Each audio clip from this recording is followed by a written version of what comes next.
Hi, this is Dan Wooding. I am in Sheffield with a wonderful man called Archbishop Desmond Tutu. And Archbishop Tutu, first of all, tell us what on earth you're doing here in Sheffield.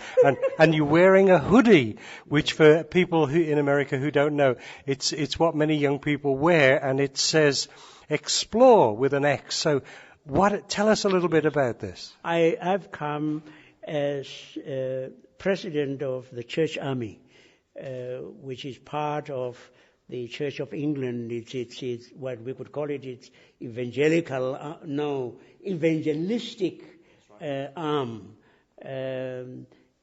They do fantastic things. I mean, the work that they do. They work with prostitutes. They work with asylum seekers. They work with old people. They work with retired people who are on the fringe. That's great.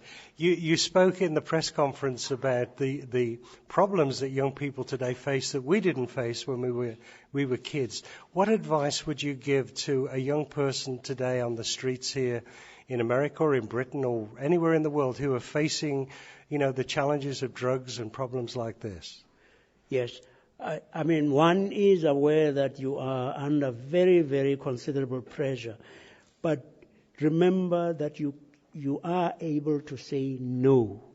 You are able to say no to drugs. You are able to say no to crime. You are able to say no. It is difficult. Nobody doubts that it is difficult. But it is not impossible. And there are many of your contemporaries, there are many young people who have shown that it can be done. And we hope, that you would be able to turn your hand to something more useful. How about helping old people? How about going to an old age home and saying, can I do something to help here? Can I maybe clean or mow the lawn, or perhaps help to go and get groceries for the old people, to go and help those who are less fortunate than yourself, because you may be down, but there are others who are lower than you are. And one wants to say, you know what? You have all of your life in front of you. Make it beautiful. Great. Final question.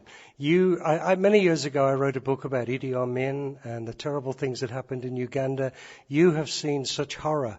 How on earth have you dealt? You've got such a joyful persona. How have you kept that through all the horror that you've seen? There is a lot of horror, that is true, but that's not the whole story. There are so many incredible things. You go to Darfur, and you've heard it's one of the most awful places. Yes, I can tell you that the descriptions you have heard don't match the reality. The reality is even more awful. And yet, there are humanitarian workers there who come from countries where they would have lived comfortably.